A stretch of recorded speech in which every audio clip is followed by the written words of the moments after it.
my basic problem is I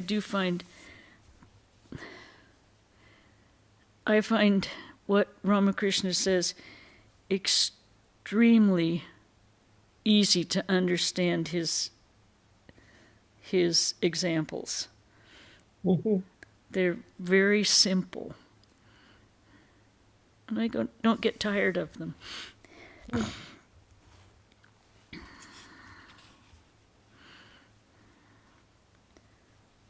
We're starting chapter 37 today.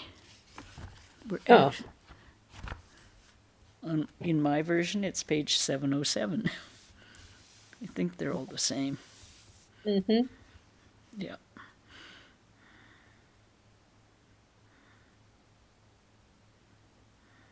The one I have on my lap is totally falling apart. You know, the one that we've been reading in the convent was totally falling apart. And the fellow who did bookbinding in Santa Barbara quit or died or left. I'm not sure which. Oh. And so we sent it to India, and they rebound it in India. Oh, wow. Yeah. It wasn't easy. And I was like, we got to get our book back. I ended up buying a second one. I looked into learning to bookbind, and it was just not going to be easy. So, Well, Prasanna, who lived across the street, Tontine's niece, oh, she learned bookbinding. And she rebound a lot of our books and did very beautiful little books in Italian leather. ooh, Really beautiful. And she did that. She took care of all of the book repairs while she was still alive. mm, She's the one who met Swamiji in Ridgely when she was like three or wow. 4 years old, and remembers running races, and he would give the kids a penny when they won the race. Oh, But yeah, amazing. I know. To think that it hasn't been that long a time since they were right here, even in the United States. Mm-hmm. Anyway. Okay, so I'm going to ask everyone to mute. This evening we're reading chapter 37 of the Gospel, and it's on page 707 if you're following along at home. The Master and Narendra. Sunday, March 1st, 1885. Sri Ramakrishna was seated on the small couch in his room, absorbed in deep samadhi. Mahimacharan, Ram Mohan, Nabai Chaitanya, M., and other devotees were sitting on a mat spread on the floor. They were watching the Master intently. It was the day of Dol Yatra, a Hindu religious festival. Sri Krishna and Radha are the central figures of this celebration, their images being placed on a swing, which is rocked now and then. A red powder is showered on the images. Later, friends and relatives throw the powder at one another. This festival is celebrated when winter passes into spring, on a full moon day rendered doubly sacred by its association with the birth of Sri Chaitanya. The devotees saw that the Master was returning to consciousness of the world, though his mind still lingered in the realm of God vision. The Master said to Mahimacharan, "My dear sir, please tell us something about the love of God." Mahimacharan chanted the following lines from the Narada Pancharatra. What need is there of penance if God is worshipped with love? What is the use of penance if God is not worshipped with love? What need is there of penance if God is seen within and without? What use of penance if God is not seen within and without? O Brahman, O my child, Cease from practicing further penances. Hasten to Shankara, the ocean of heavenly wisdom. Obtain from him the love of God, the pure love praised by devotees, which snaps in twain the shackles that bind you to the world. Mahima said, once while the great sage Narada was practicing austerity, he suddenly heard a heavenly voice repeat those lines. Master, there are two classes of devotees, Jiva-kotis, or ordinary men, and Ishvara-kotis, or divine messengers. The Jiva-koti's devotion to God is called Vaidhi, formal. That is, it conforms to scriptural laws. He worships God with a fixed number of articles, repeats God's holy name a specified number of times, and so on and so forth. This kind of devotion, like the path of knowledge, leads to the knowledge of God and to samadhi. The Jiva-koti does not return from samadhi to the relative plane. But the case of the Ishvara-koti is different. He follows the process of negation and affirmation. First, he negates the world, reasoning that it is not Brahman. To give an illustration, a man wanting to climb to the roof first negates the stairs as not being the roof. But on reaching the roof, he finds that the stairs are made of the same materials as the roof, brick, lime, and brick dust. Then he can either move up and down the stairs or remain on the roof as he pleases. Shukadev was absorbed in samadhi, nirvikalpa samadhi, jada samadhi. Since Shuka was to recite the Bhagavata to King Parikshit, the Lord sent the sage Narada to him. Narada saw him seated like an inert thing, absolutely unconscious of the world around him. Thereupon, Narada sang 4 couplets on the beauty of Hari to the accompaniment of the veena. While the first couplet was being sung, the hair on Shuka's body stood on end. Next, he shed tears, for he saw the form of God, the embodiment of spirit within himself in his heart. Thus, Shukadev saw the form of God even after Jada Samadhi. He was an Ishvara-koti. Hanuman, after having the vision of God, both with form and without, remained firmly devoted to the form of Rama, the embodiment of consciousness and bliss. Prahlada sometimes realized, I am he. Sometimes he felt that he was the servant of God. How can such a person live without love of God? That is why he must accept the relationship of master and servant, feeling that God is the master and himself the servant. This enables him to enjoy the bliss of Hari. In this attitude, he feels that God is the bliss and he himself is the enjoyer. The ego of devotion, the ego of knowledge, and the ego of a child do not harm the devotee.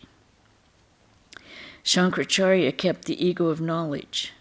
The ego of a child is not attached to anything. The child is beyond the 3 gunas. He is not under the control of any of them. One moment you find him angry, the next moment it is all over. One moment you see him building his playhouse. The next moment he forgets all about it. Now you see him love his playmates, but if they are out of his sight a few days, he forgets all about them. A child is not under the control of any of the gunas, sattva, rajas, or tamas. The bhakta feels, O God, thou art the Lord and I am thy devotee. This I is the ego of bhakti. Why does such a lover of God retain the ego of devotion? There is a reason.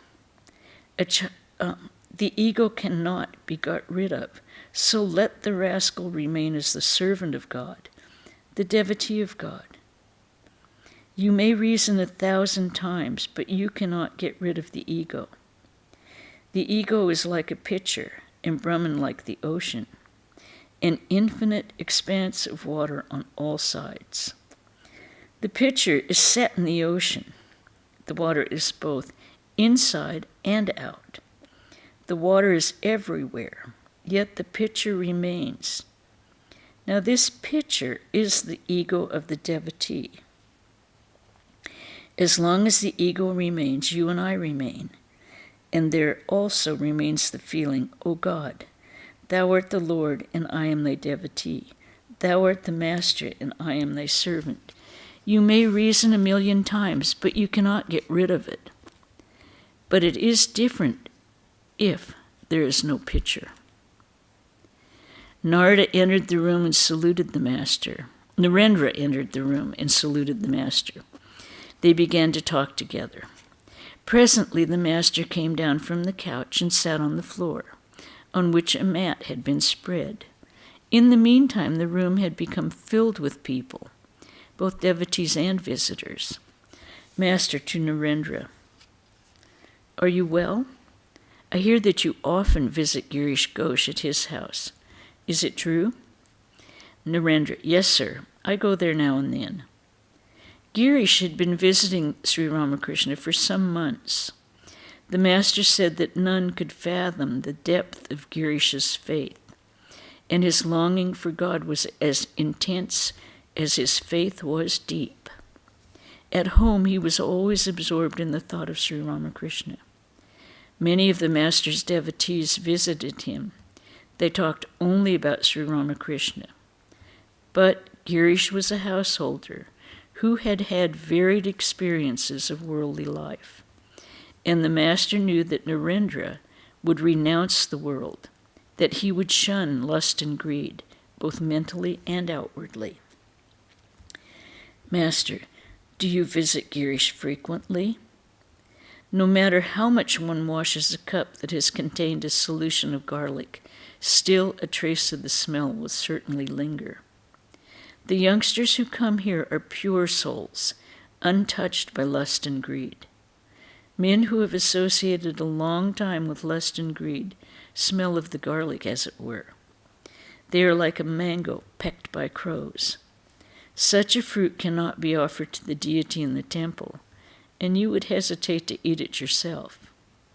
Again, take the case of a new pot and another in which curd has been made.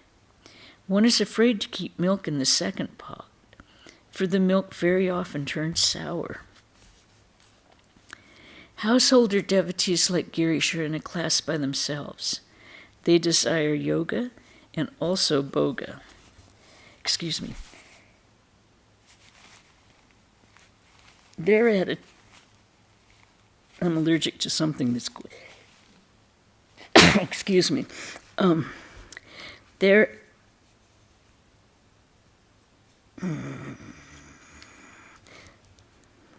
attitude is that of Ravana, who wanted to enjoy the maidens of heaven and at the same time realize Rama. They are like the Asuras, the demons, who enjoy various pleasures and also realize Narayana. Narendra, but Girish has given up his old associates. Master, yes. He is like a bull, castrated in old age. In Burdwan, I once saw an ox moving among the cows. I asked a bullock cart driver, "What is this, an ox? How strange." He said to me, "True, sir.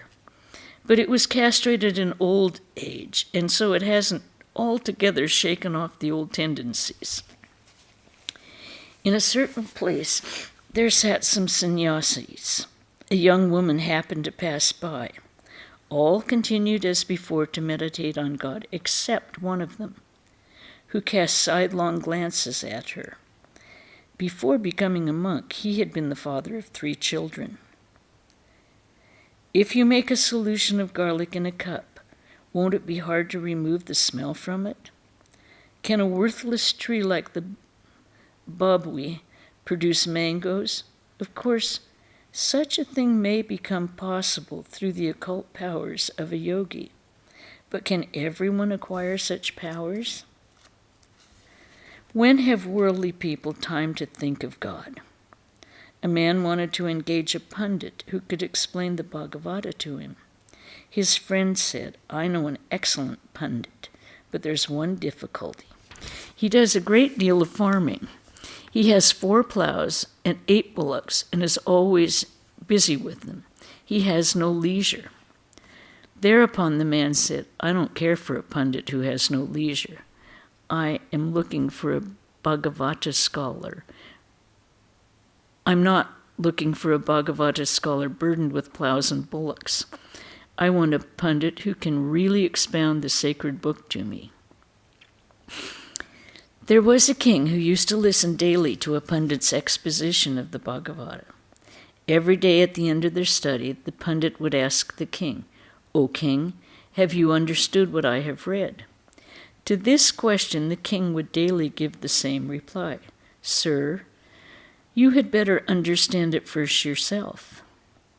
Each day when the pundit returned home, he would ponder the meaning of the king's words. He was a pious man, devoted to prayer and meditation. Gradually, he came to his senses and realized that the only real thing in the world is the lotus feet of God, and that all else is illusory. He felt dispassion for the world and took up the life of a monk. As he was leaving the world, he sent a man to the king with the message, "Yes, O king, now I have understood." But do I look down on worldly people? Of course not. When I see them, I apply the knowledge of Brahman, the oneness of existence. Brahman itself has become everything. All are Narayan himself.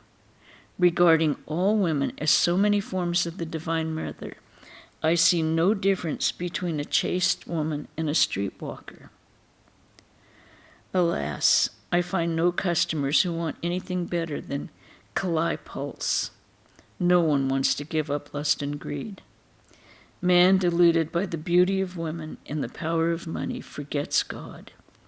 But to one who has seen the beauty of God, even the position of Brahma, the Creator, seems insignificant.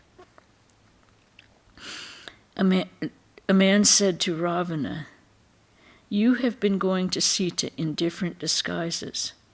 Why don't you go to her in the form of Rama?" But Ravana replied, "When I meditate on Rama in my heart, the most beautiful women, celestial maidens like Ramba and Tilotama, appear no better than the ashes of the funeral pyre. Then even the position of Brahma appears trivial to me, not to speak of the beauty of another man's wife." Alas, I find that all the customers here seek worthless Kalai pulse. Unless the soul is pure, it cannot have genuine love of God and single-minded devotion to the ideal. The mind wanders away to various objects. To Manomohan.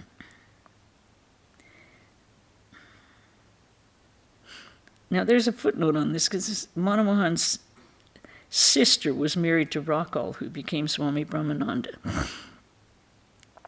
You may take offense at my words, but I said to Rakal, I would rather hear that you had drowned yourself in the Ganga than learn that you had accepted a job under another person and become his servant. One day a Nepalese girl came here. She sang devotional songs to the accompaniment of the esraj. When someone asked her if she was married, she replied sharply, "What?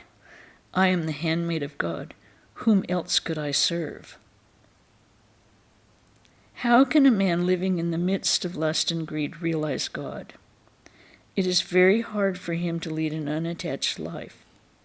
First, he is the slave of his wife, second, of money, and third, of the master whom he serves.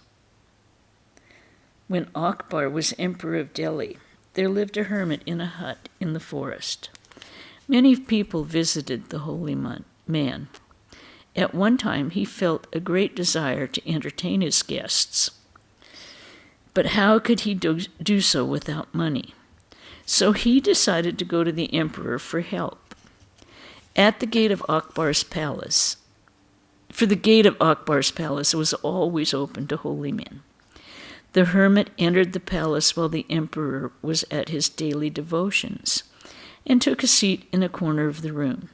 He heard the emperor conclude his worship with the prayer, "O God, give me money, give me riches," and so on and so forth. When the hermit heard this, he was about to leave the prayer hall, but the emperor signed to him to wait. When the prayer was over, Akbar said to him, "You came to see me. How is it that you were about to leave without saying anything to me?" "Your Majesty need not trouble himself about it," answered the hermit. "I must leave now." When the emperor insisted, the hermit said, "Many people visit my hut, and so I came here to ask you for some money." Then said Akbar, "Why were you going away without speaking to me?" The hermit replied, "I found that you too were a beggar. You too prayed to God for money and riches. Therefore I said to myself, why should I beg from a beggar? If I must beg, let me beg of God."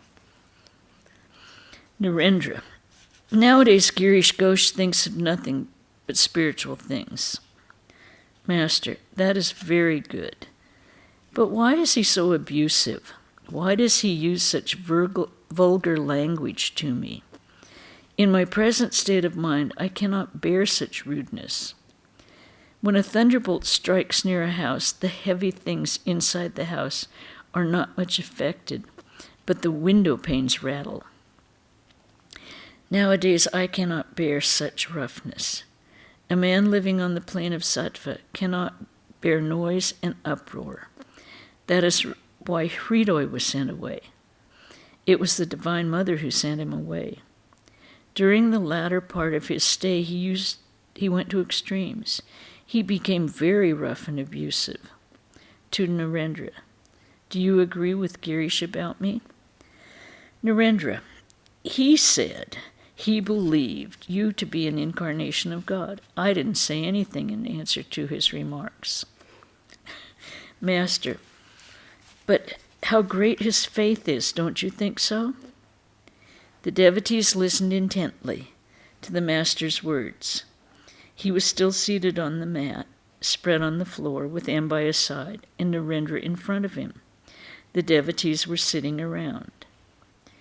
After a few minutes' silence, he said to Narendra tenderly, "My child, you will not attain God without renouncing lust and greed."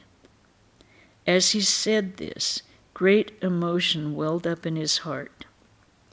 Fixing on Narendra an earnest and tender look, he sang. But I'm going to read the footnote here because this was a very critical period in Narendra's life. After his father's death, he had been faced with extreme poverty. Friends and relatives had proved indifferent or treacherous. His rational mind could not reconcile the existence of human misery with the mercy of God. A few days before this meeting with the Master, on his way home, almost exhausted after a futile search for a job, he had sat down on the open porch of a house by the street, waiting for a shower of rain to pass. There he had received a revelation in which he had found the solution of all the conflicting problems. He had felt refreshed, realizing the unreality of the world, and had determined to become a monk at once. So he had come to the Master to take leave of him, but had not told him of his intention. Yet nothing could be hidden from Sri Ramakrishna, hence the song. We are afraid to speak, and yet we are afraid to keep still. Our minds, O Radha, half believe that we are about to lose you. We tell you the secret that we know, the secret whereby we ourselves and others, with our help, have passed through many a time of peril. Now it all depends on you. Sri Ramakrishna's seemed to be afraid lest Narendra should leave him. Narendra looked at the master with tears in his eyes. A visitor who was there for the first time heard and saw all this. He said to the master, "Sir, if one must renounce women and gold, then what shall a householder do?" "Master, you may enjoy lust and greed. What has passed between us is of no concern of yours." Mahimacharan, a householder devotee, heard everything and sat speechless. To Mahima, "Go forward, push on. You will discover the forest of sandalwood. Go further and you will find the silver mine. Go further still and you will see the gold mine. Do not stop there. Go forward and you will reach the mines of rubies and diamonds. Therefore I say, go forward." Mahima, "But sir, something holds us back. We can't move." Master with a smile, "Why? Cut the reins. Cut them with the sword of God's name. The shackles of Kala, time, are cut by Kali's name." Every now and then the master cast his gracious look on Narendra. He said, "Have you now become an experienced physician?" Quoting a Sanskrit verse, he said, "He who has killed only 100 patients is a novice in medicine, but he becomes an expert after killing 1,000. Was the master hinting that perhaps that Narendra, even though still young, had had many painful experiences of life? Narendra smiled and kept silent. And we will stop there this evening because there's a nice break in the discourse. Are there any questions or any comments?